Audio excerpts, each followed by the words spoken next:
Good morning, good morning, good morning. Hope everybody is doing well. We are getting started on this wonderful Wednesday on July 27th. Man, the sun has been blazing, but it looked like we got a little bit of rain coming. But before I get started, really want to send prayers out to St. Louis. Just some of the reports that we've gotten back, and saying, I know you've seen some of them that flooding, they're having their 100-year flood. And so, if you remember anything about the 100-year flood for Nashville, that it was pretty devastating. So, send a prayer. If you know people, check on your people. Just some of the pictures and videos I've seen, some houses are covered, the streets are definitely covered, some cars are submerged, and so it's just not a nice time. Um, Yeah, yeah. Prayers go out, hoping that they recover. mhm. It's a long road. Long road. So we got a couple good things that we're going to talk about. We're going to go through and just talk about things that are going on in education as we get ready for back to school. As we look at not only just back to school, and we're going to specifically talk about our event, but also as we talk about teachers being in the classroom and ready. We know there's been a teacher shortage. We know there have been some retirements. We know some teachers just decided not to come back. We also want to spend a little time talking about our event, our back to school event this Saturday. Got a couple of details, got a couple of updates. We had the opportunity to tour the facility yesterday, and I was really just blown away. It's such a treasure right here in that community, that Maplewood cluster community. And then we also want to hear from you, and then we want to celebrate some of our people who have just been really rocking with us, whether it's been going out into the community to knock on doors, helping with different events that we're putting on, or taking action right in the community. Lasagna, how have things been with you? All is well. Just recently attended the EWA conference in Okay. Florida, and that was the Education Writers Association, and I call it the biggest press conference of my life. um, and to be in a room with a lot of journalists, and some very, very, very, very great journalists. New York Times, Miami Herald, like you name it. Like, you know, it was a blessing to be in a room with them, and it was a blessing to be able to share with journalists what parents want in education news. So really taking, um, you know, our work and being able to amplify the voices of parents. And one of the main things that I told them is to don't write about us without us. Come Um, on. and we mean that. Like, don't write about us. And those of you who have gone through our fellowship, we talk about the danger of a single story. And I also talked about, stop looking at our children as just struggles. Our children deserve to have high expectations, and they deserve to be taught how to read if they don't do anything else. So, uh, Right. always standing firm on that. So that was most of my week, and then get ready for our event. Yes, indeed. Yes, indeed. Yeah, and so I'll talk about it and just shout out, and I know I'm gonna miss a few people, but just want to give a shout out to Miss Cheyenne, Demetria, Miss Moffin, Miss Rollins, and her children, and it was a few others, but definitely Tierra and Thomas, because we were able to knock out two communities. Miss Hooten, Miss Lattimore, sorry about that. We were able to knock out two full communities. We went to the Delaware community, went back there. Sonya, the parents, when we were dividing it out, I was going back to Delaware to knock it out. And then we were sending families over to Oakwood Flats. And just really quickly, a lot of families had personal connections over there. And that's where they wanted to go. And I think it was amazing, just the context that we made at the door, the how fast we knocked it out by just knocking and dropping and talking to parents who came. It was a good experience. And then again, being impressed in Oakwood Flats, that swimming pool was looking really good because by the time we got there, the temperature was starting to rise. And so just big shout out. Victoria Gordon, sorry about that. Big shout out to all the parents who came out this past Saturday to help us knock doors right in the Maplewood cluster community. Wow, that was a full house and I missed it. I missed it. I'm Man, sorry, I missed it. I did not try to enjoy Orlando. come What I on, man. There we go. is I went to work and that's what I did. I promise that's what I did. And I actually thought about that. I was like, I'm not gonna sit, this is work, right? There's a mission here. And yeah, so I'm sorry I missed that. Thank y'all for doing that. Like that makes me smile on the inside and the outside because that's true representation of a movement. And y'all are getting it done and we're getting it done together. And yeah, like that's strong.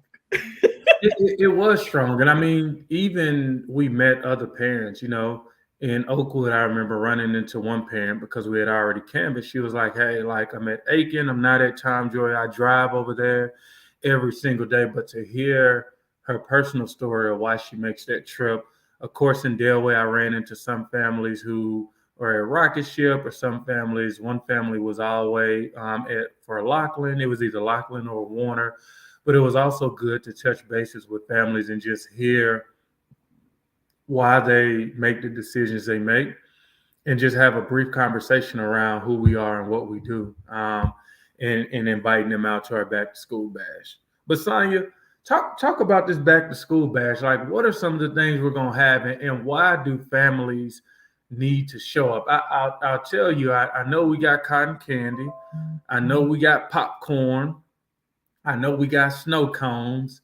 But the good thing is, I heard instead of 91 to 100 degrees, it's only supposed to be 82 degrees. And so look at the Lord sparing us, because last week it was 100, and we know what 100 feel like in the outside. But for 82, I'm just looking forward to having this much more of a breeze, and cloud cover to give our parents a chance to really enjoy themselves, but get this awesome school supplies, and the information as we get ready for back to school.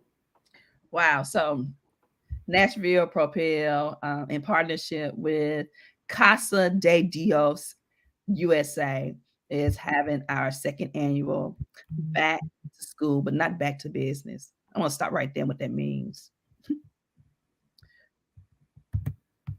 Not back to business means that we will go into that community and we will educate parents around what is going on in our community. Mm-hmm. That's what we mean by not back to business as usual. We're not going back to parents not understanding what is happening in our neighborhoods. Parents will be educated. They will get the knowledge that they need to make informed decisions about their children's education.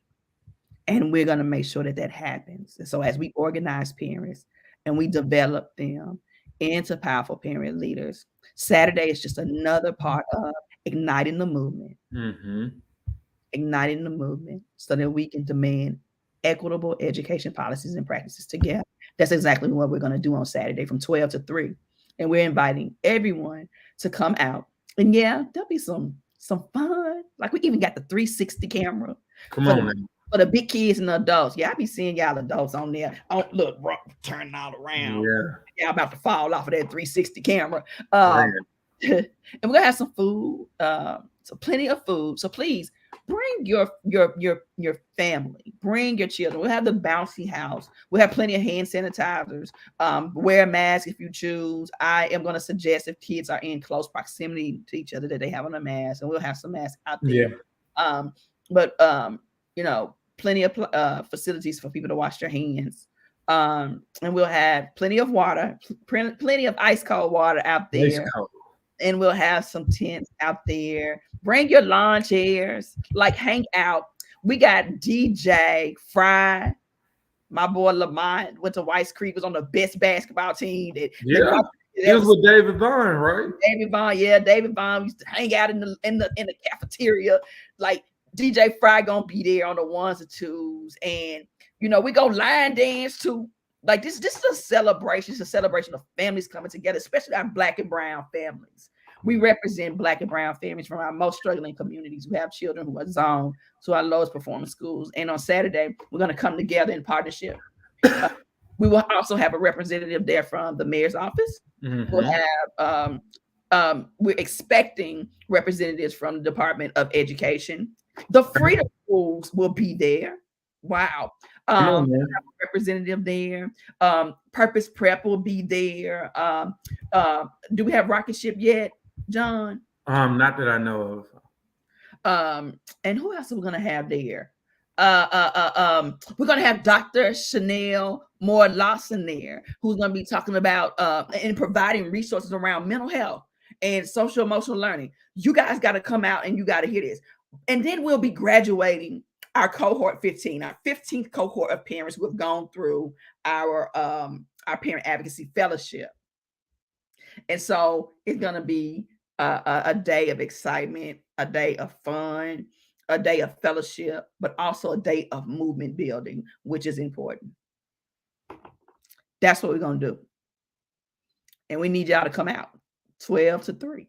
From 12 to 3. We're going to give away some backpacks and some little school supplies. My mama on her way over here to help package up some of these school supplies. So y'all better come on and get these school supplies. She ain't on my payroll now. So y'all got to come on over here.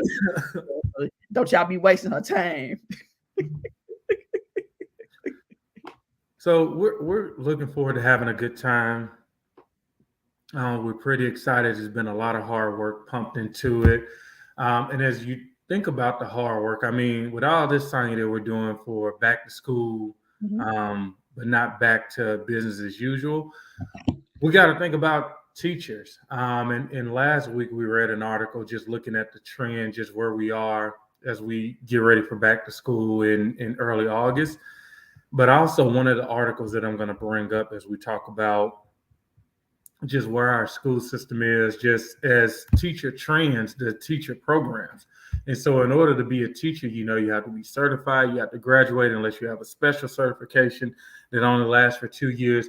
But one of the things that I'm thinking, and again, it's a national trend, but I think it has to be national attention, because as long as it's a trend, you see no sight and end for it ending. And what I'm talking about, let me pull this through. And if you guys can see this headline, it says, let me go through. It says Tennessee producing fewer new teachers as resignations, retirements on the rise. Why is that? It said Tennessee school districts and teacher training programs are hustling to recruit future teachers as resignations and retirements are up in many districts. The well-documented challenges of the day-to-day lives of teachers, not to mention the ongoing impacts of COVID-19 pandemic, increasingly political debates about education, and even fallout from disparaging remarks about teachers made by one of Governor Bill Lee's allies, are taking a toll on the current teachers. It just says now there may not be enough new teachers to replace them, but this should not be a surprise to Tennessee education leaders. And I'll read this last one. The number of future teachers completing training programs has been dropping for a decade as of 2021. It's down nearly 40% since 2011. And I'm going to say something that's probably very controversial. But hear me out clearly. That ain't our problem. Hear me out, though. Hear me out what I'm trying to say. We don't hire. We don't train teachers. There's a whole teachers union set up that is $1 billion union who fight for the livelihoods of teachers. They got more money. John, we don't even know what that smell like. Right. Where they at? Yeah. I think what I also see is the problem, the effect that it's going to have on our kids. And we always know if there's a teacher shortage, people prioritize where they send the available teachers. And Sonia, where do you think they're going to send the available teachers first? Like I said, in my opinion, that is not our problem. And I'm gonna be clear. They ain't been sending nobody. So now that you ain't got nobody, it still ain't my problem. They wasn't thinking about that when they were sending people who were not equipped, who were low paying already. I don't see that changing. So I don't mean no harm. But we getting sick and tired of responding to everybody else's emergency and nobody responding to us. So I unapologetically say this: that ain't our problem. Yeah. Because if they have enough teachers, they still don't send nobody that we need. Still don't send nobody. Make sure to increase academic achievement for school. So don't call me when your house on fire, when everybody done walked out because you done mistreated them and you haven't listened to them. Welcome to the party.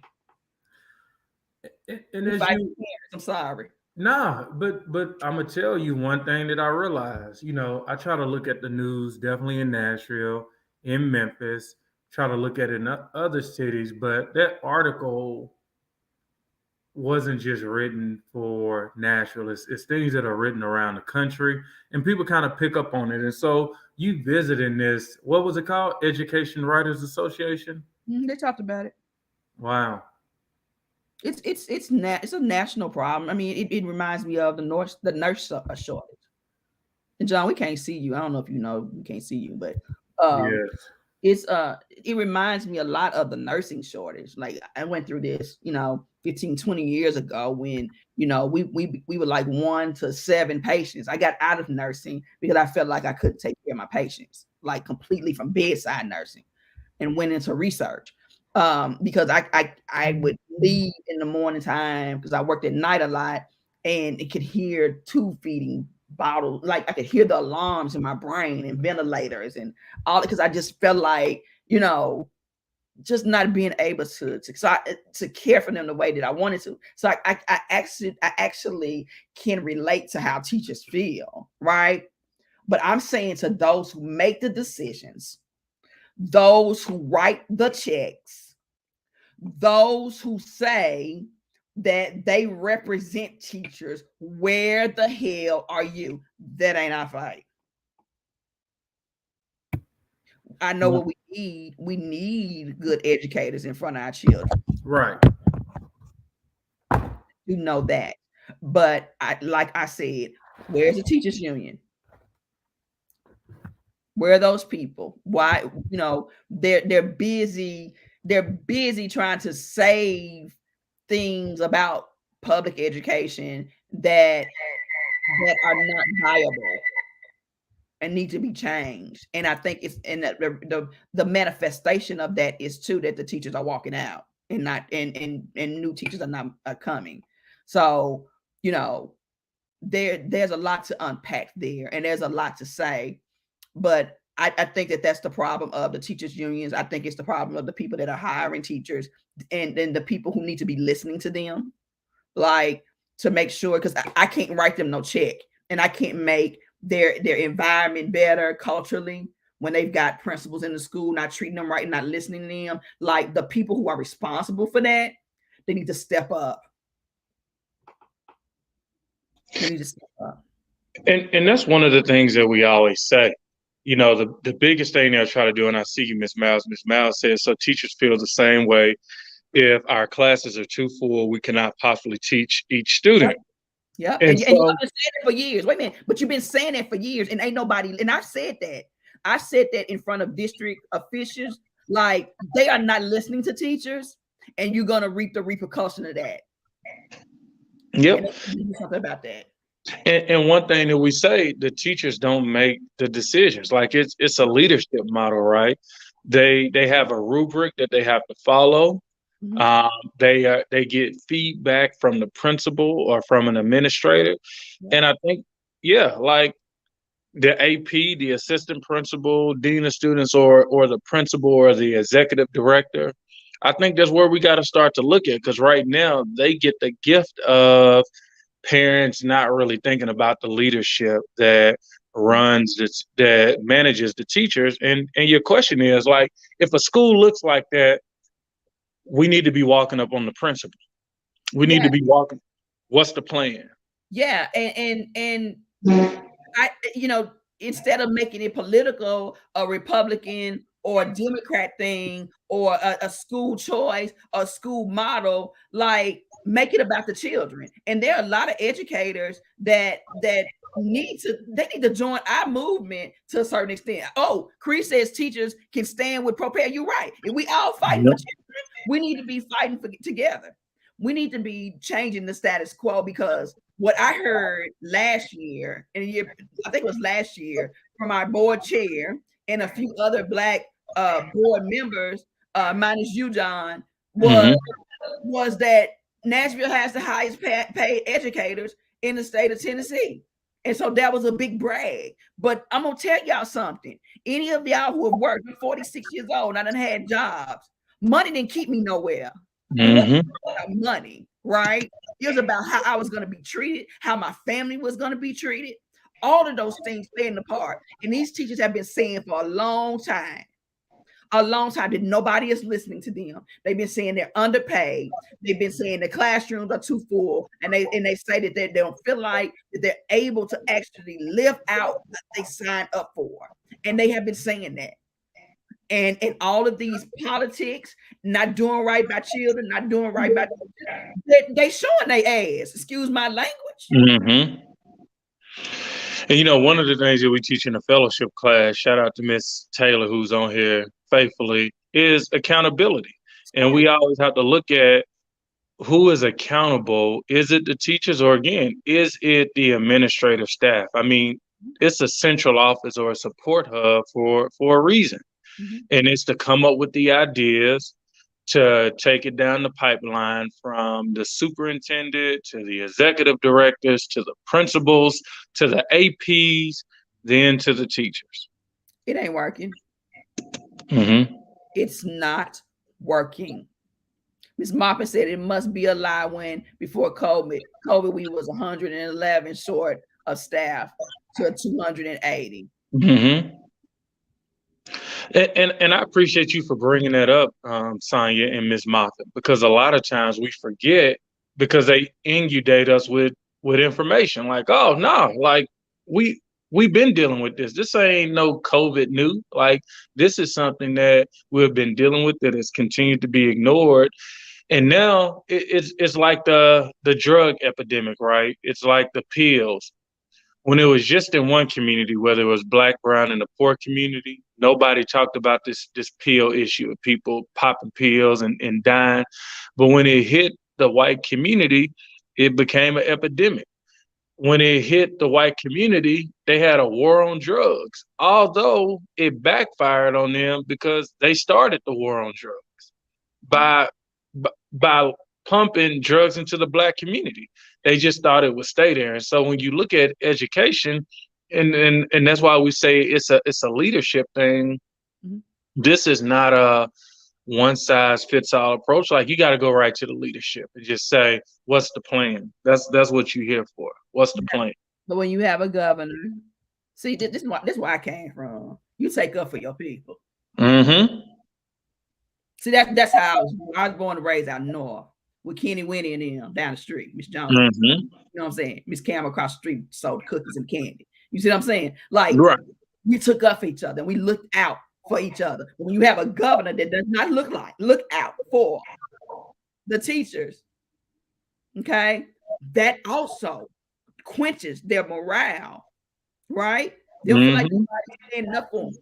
Now, he could say, well, I ain't saying nothing. Right. But John, you not finna come over here and talk about Sarah. You gonna let me come over there and talk about Carson eating up all the food and stuff? No, you better look here, Sonya. He grown. Right. And just for people who just give background, what she's talking about is, it was a guy who came in town and wants to bring all these charter schools from Hillsdale. In Hillsdale, the curriculum, which is the curriculum that teaches your children, is really takes away any type of context of race and just really whitewashes it is a better word. And he said something about the teachers, and Bill Lee was just like, he just kept going. He didn't stop and check them.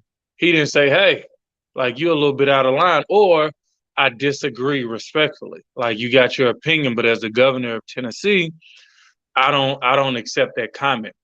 He And said that Tennessee has the dumbest teachers. mm-hmm. Is what he said. Mm. He said that they produce the dumbest teachers, is what he said. And that's not true. That is not true at all. When you can go to a college and university and you're not dumb. First of all, I don't believe people are dumb. I Right. believe people are, they may have different needs in the way that they need to learn, but don't call people dumb. I think he's dumb. I think he's dumb because he's ignorant for saying that. So let's put the word dumb on him and dunce on him. But the whole, what is it? What the name of the school? Hillsdale. Hillsdale School. First of all, I want to make it clear that we do not support those schools. We do not support those schools. We don't support the Hillsdale schools. We don't support the white supremacy, and we do not support someone talking about people and teachers and calling them dumb. So I wanted to be clear about that, in case anybody wanted to know. Yeah, I think his dumb comment simply came because teachers in Tennessee may not agree with what the things that he wants to teach and the things they want to indoctrinate the kids with. And so, yeah, at the end of the day, I mean, it's backfiring on him. I read an article, the state Senate leader was like, yeah, we ain't dealing with Hillsdale. The education chair in the House was like, I think Hillsdale is done. And so, as you talk about stupid and political agendas, when you have your own party, like making you walk it back, and when you don't, they just say, we're going to wash our hands of you. I mean, using the word dumb, you may have to look in the mirror. And here's a statement that we put out about Hillsdale, that we won't be silenced when school district bureaucrats sacrifice our children to their failing school, and we refuse to be silenced by a white supremacist ideology that is attempting to co-opt our freedom and our right to choose schools that are best for our children. Yeah, we can't afford to wait. No. We can't afford to wait. We can't afford to go back to business as usual. Yep, and this is about our children. It's not about politics. And we demand a school system absent of supremacy and religious doctrine. School system that focuses on ensuring every child learns to read, something they and our district is failing to do.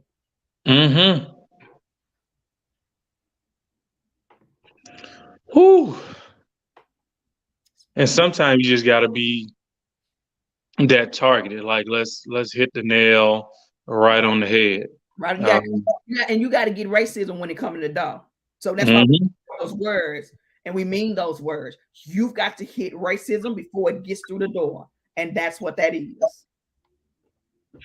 Yeah. So I'm excited. I'm excited about the possibility. As we get ready to graduate cohort 15 this Saturday, we're welcoming in our new class of fellows this Thursday, and already, one of our parents, Sonia, she's advocating. She believes in some. She came out of nowhere. I think you may know her, but she was advocating for the safety of our elementary school students. After Uvalde, she was just blown away by the lack of, in her opinion, a real plan to keep our elementary school students safe here in Nashville.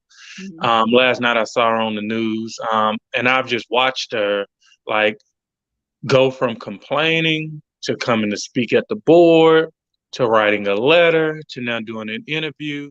And it's been very targeted and specific around elementary school safety because it hits home for her.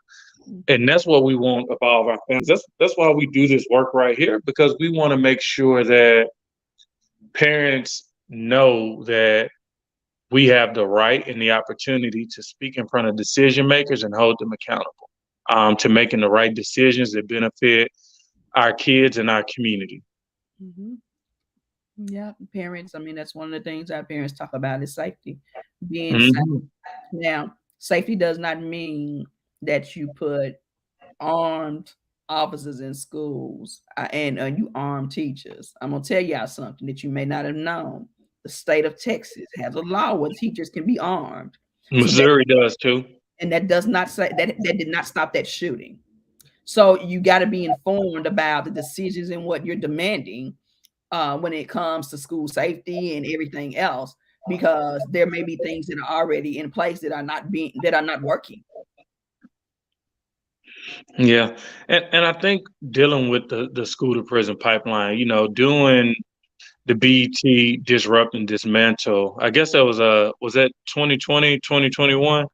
2021. Wow, it's been a year. I mean, that was amazing. But it put a national spotlight right on Nashville, and so that means it was a national spotlight right on our schools, to show that we had a problem. And so, as we speak up, it's not a one size fits all model, but really figuring out. And again, people get paid big bucks to do this stuff. Like, this is not rocket science. Like, there are some districts around the country who have figured this out, that it could be some easy partnership with. There are some easy situations around just school safety that don't include, like you said, Sonya, arming our teachers or police officers. But as I listen to this parent talk, she hasn't heard any. And I think that was her biggest issue. Yeah. And she should demand, Yep. to know, like, parents need to know Yep. what's going on. Yeah, it's unfortunate. Very unfortunate. Yeah. So again, like, as we get ready to wrap up, so we are having a big back to school event. If you are on here, I see Miss Taylor on here. I see a few more families. Like, let us know. Again, we are excited. We're putting a lot of time into it. If you know any school orientations that our team can show up to, like, let us know. Like, back to school, whether it's in the Maplewood cluster or any cluster around the district. Right now is one of the most exciting times for parents. It gives you a chance to get back to work and not have to worry about. I know when I was a kid, I was eating my family out of house and home. It gives you the opportunity to get back to a learning environment, hopefully taking advantage of this PLT, hopefully in orientation. They have systems that can teach you how to log on. What is it called? The personalized student dashboard. Be on the lookout for that. TCAP score is about to be. Who teaching that? What's that? Who teaching that? Teaching what? How you get on the personalized student dashboard? No, I'm saying they need to be. Like, if you hear about it in the orientations, let us know, because a lot of parents don't know about it, and so we want to know. Like, if Don't you know about it. The teachers don't even know about it. Don't get me started on that. But nobody knows nothing about that. They go ahead, John. Yeah. So that's one thing we want to hear. So I see Josh and Sharon Leach. Hey y'all keep doing the good work in the community. We'll catch up with y'all. Know y'all got your back to school event coming up. Chanel Lawson, gracias. She says, instead of arming teachers, we need more mental health support for teachers and students, as well as certified conflict mediators. Now, I ain't even heard about no conflict mediators, but it sounds safe, peaceful, and effective. Yeah, That's just the words that came to my mind when I hear certified conflict mediators. and lock the darn doors. Mm. How somebody walk up in a building? Like, see, some stuff is common sense to me. Mm-hmm. I don't mind you screening me on that camera and looking at my ID. Right. I Right. don't mind that. That's a safety measure, but everybody has to follow. We can't have prop doors open and folk, broke cameras on the door, and some stuff is just common sense to me. Yeah. Then you can't have police officers who respond in a matter that those police officers responded negligently. Mm-hmm. They did not respond in a manner that would have saved those children. It could have saved those children. So, like, we got to unpack. We got to unpack a lot of this. Why does an 18-year-old mental health patient get a gun so easily? Mm-hmm. License, getting the guns. Like, why does that happen? Like, we gotta talk about the big picture stuff, and arming teachers. Like, how you gonna be on the chalkboard with a gun? Like if you was in front of me, like, I'd be like, Right. like, Right. come on now. It's a whole lot to unpack there. Right. Right. So again, I'm using that term, certified conflict mediators. But on a serious note, seriously, like for these orientations, and thank you, Miss Taylor, for putting that up. I'll put it back. She says East High is August 1st to 3rd, and East Middle is the 2nd and the 3rd. Let us know, but also ask those questions in the orientation about training for the personalized student dashboard. Ask for reports and supports on the personalized learning time, because they're doing it in the schools mainly in the morning. But every report that we hear, it could be a whole lot tighter and effective with our students instead of just having that hour. Oh, we've heard students say that it's free time, their playtime. Yep. Out of the Bouts of Bay. Yeah, I mean, I've seen it firsthand, and that's why I just say it's an opportunity. But as parents, we got to demand the systems they got in place to help our kids. And so, if we know our son or daughter is already a grade or 2 grades behind, like the school one should be communicating, hey, like this is the plan that we have with their personalized learning time. Like I want you to see it, and so we can both support your child. But a lot of times parents don't know anything about it. The students get it on their schedule, and then you just move forward. And when they come into the class, like it's also kind of planning time for the teacher there. And so it's not a lot of, it's just not. Structure. Yeah, there you go. There's no goal. There's no priorities aligned to it. There's no structure. No accountability. There's no expectations. Yeah. The expectation, it needs to be clear. The expectation is this. Mm-hmm. And that is not clear. So, Krishan is asking, did we get the backpacks packed? Krishan, we found another way to do it.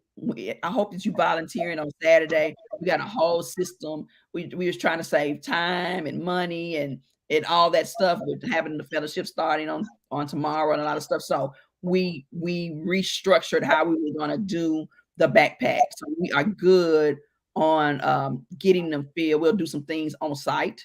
So thanks for asking. Yep. And Miss Taylor signed up, and she signed her kids up to come out there. So it's gonna be a family affair. So not only are they gonna be getting snow cones and 360 boots, they're gonna help us when 3 o'clock hit, be ready to roll out after we serve the community. Yeah, Miss Miles she said, I'm sorry that your school experience has been so difficult. I've been a teacher for 25 years. This saddens me. Thank you for your service. Yes. It is a system failure. Yeah. And it is not just the experience of myself, it's the experience of thousands upon thousands of parents and students. And that's why we have a movement. It's not the Sonia movement, it's not the John movement. It is the Nashville Propel. It's parents requiring our public education system to lead. And as we walk the streets of Nashville and we've knocked on the doors of the parents that we serve, Black and brown families, they are not being served very well. And we are the most marginalized students and families in our movement. And so no need for you to say that you're sorry. I want to impress on you the need for you to join us to support our work as we support great educators. And thank you for joining us today. We love great educators, and we understand that for our children to meet their greatest potential, we've got to have great educators right in front of them every day, ready to work. So it's not a teacher or educator problem. It is a system failure. Yeah. You're failed, and our students are being failed, and our families are being failed. Yeah. And it's indicative of, I don't judge the present. I judge where we are, where our students are who have left school. And like you said, it's not an educator problem, it's a leadership problem. But a lot of times, like our families, our students are struggling. I mean, wholesome families can't afford to live in Nashville. Another family moved to Clarksville, one of our parents. And, she's born and raised here and she couldn't stay. And you see a lot of people that, can't do basic math. When you take away the register and put just basic math, like it's a struggle for some kids, a lot of kids, to do it without the register, without the calculator. And again, that's not on the teacher, like that's on the system. That's on the system. Like we have a systems problem. Yeah. Take that hurt and that anger and let's turn it into cold anger and let's bring some solutions. And our solution as an organization is to organize parents and to develop their power. And that's what we're going to do. Ms. Miles, I hope you can come out on Saturday and join us as we celebrate families. And Kendall, I look forward to seeing you and your children and Krishan, like Dr. Lawson will be there and she'll be providing resources and she joins us just about every week to chime in and we appreciate it. But John, I'm excited about Saturday. I just can't wait. I'm excited too, and thank you guys for chiming in. The last thing that I want to end with, Sonya, as we talk about back to school, as we talk about just our parents. Ms. Miles says she teaches in the Maplewood cluster. Ms. Taylor says this is heartbreaking. It makes me sad and angry. Oh yeah, yeah. Bringing a volunteer with you, Miss Moffin, is a canvassing machine. Uh,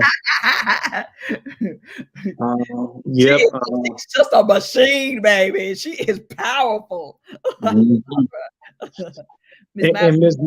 Yep, Ms. On Facebook. Yeah, it's on Facebook. Yeah, try to stop by. Just say, I would love to meet you and see how we can partner. We've tried to partner with Maplewood before the pandemic to help to develop those parents over there. So would love to partner and connect and see how we can move this thing together. Yep, and here is the info right here. I don't know how good you can see it, but it just it's from 12 to 3. It said Casa de Deos. It's on Dickerson Road. It's right next to the old Kroger's. It's that shiny white building that you see a lot of times. Probably never been over there. That's where we'll be with the bouncy houses, the 360 photo booth, the snow cones, and the popcorn. And so we are clearly we're excited. But Sonya,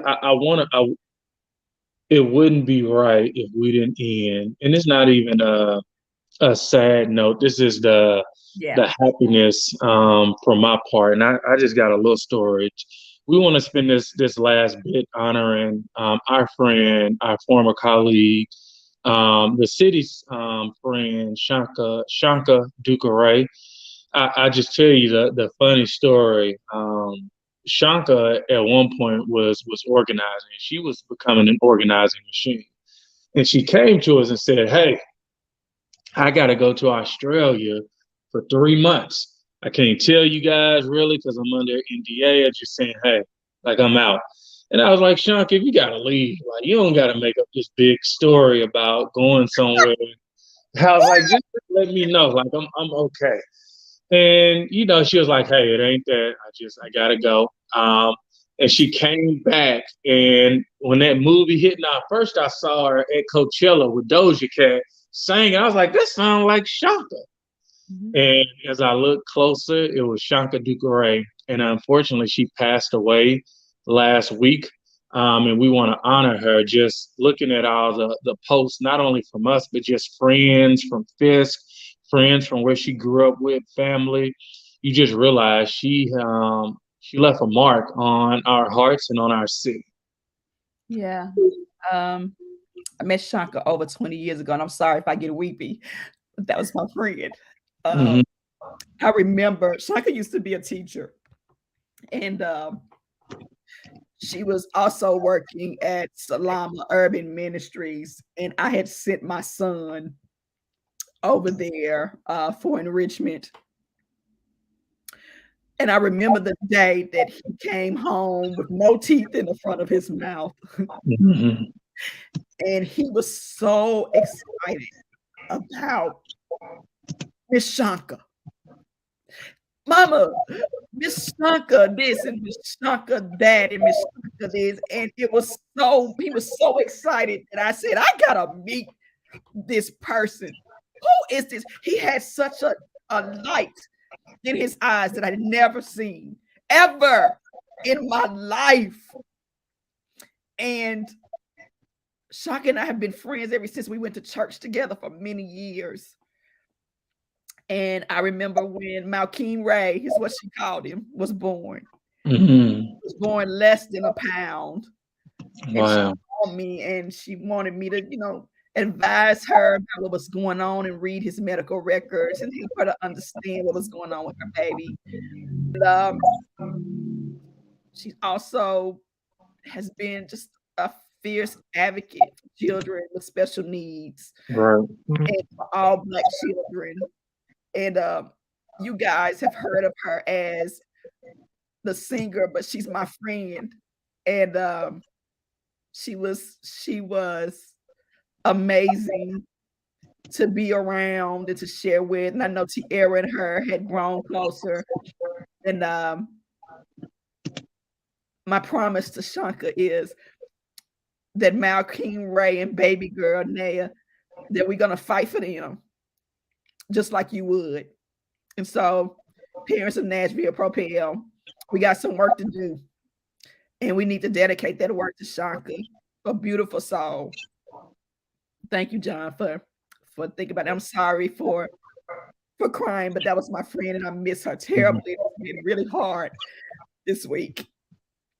Yeah. So if you didn't know Shanka, please look her up. Please pray. She has a small son and a small daughter, and just pray for security and support, and just everything that Shanka wished for her kids. I just working with her, I realized how much not only did she care about her kids, but she was Mama Bear. She was Big Mama Thornton in the Elvis movie, one of the number one movies, number one soundtrack. But she was also Big Mama Shanka for her two kids and for all the kids that she worked with in the community. So, yeah, she was a true epitome or a true example of the parents that we serve. Shaka has had to work and fight her way through all her life. mm-hmm. And that's what made her such an asset to our team, because she looked like the parents that we serve. She had been through the things that we've all been through, and it makes a difference. Our people need to see people who look like us and who have been through the things that we've been through. And she made it. Shanka, you made it. And we are forever proud. And I'm so glad that I got to tell her, many people got to tell her how proud of her. Mm-hmm. And we loved her, and we still love her, and we won't let her memory die. Amen. So thank you guys for tuning in. Again, we could not end without celebrating her. And thank you guys for all the comments. Ms. Moore says, RIP Queen. Shamika sends her love. Ms. Locker says, such a sweet soul. Janine says she was such an amazing person. Sherry checking in, and she's like, yep, that's what you came into. It's sad, but we know she's in a better place. Yeah. And I think I'm gonna have me a Coca-Cola. Y'all know Shanta. She gonna have her a cup, not a Coca-Cola, but she said, baby, sis, I'm gonna have me a Coca-Cola. And so I think I'm gonna have me a Coca-Cola on Shanta. Mm-hmm. Yeah. Sometime this week, maybe on Sunday, I want to go back and just play and post on our page when she spoke at the board, and just, she brought so much energy in singing, but her passion for the kids, she brought that same energy. She couldn't turn it off or turn it on. She was on 10. And when she was convicted about something, you was gonna know. You was gonna know. It was many mornings we had to check in, but Shanka would light it up on the check-in and bring that. Right. All of y'all heard what she sung. She just sung at my ex-husband's funeral, and she sung "Safe in His Arms." And I gotta find that recording too. "Safe in His Arms." And Shanka was just everything. She was so fun, but when she was serious, she could pierce your soul with her words. Mm-hmm. Mm-hmm. So you guys have a great day. Look forward to seeing all you guys this Saturday. Again, we'll repost the flyer. Look on our page, Natural Propel. It's from 12 to 3, Casa de Deos. Fellows, alumni, look forward to seeing you. Maplewood Cluster, Tom, Joy, Jared Baxter, Maplewood High, and anybody else, we look forward to seeing you too. And big shout out to the pastor over at Casa de Deos. That guy, he is a servant of God. He laid out the red carpet for us and didn't ask for anything in return, just servant leadership. And so we thank you as well. Pastor Jose Rodriguez. Yes, Pastor Jose Rodriguez. We thank you. All right, fired up, ready to go. I see you. All right, guys.